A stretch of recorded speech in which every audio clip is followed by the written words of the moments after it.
How to turn on or turn off sleep mode alarm sound on Samsung Galaxy S26 Ultra.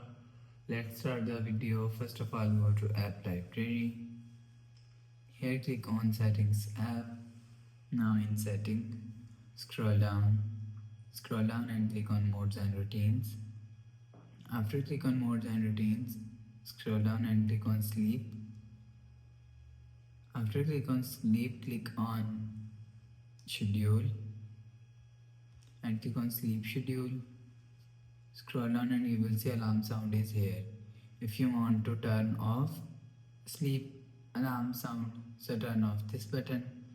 After turn off this button, you will see sleep alarm sound is turned off.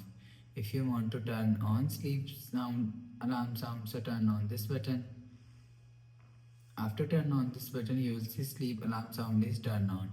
You will turn on or turn off sleep alarm sound from here. After the process, go back to home screen. So that's how you can turn on or turn off sleep mode alarm sound on Samsung Galaxy S26 Ultra. If you like the video, please subscribe. Thanks for watching.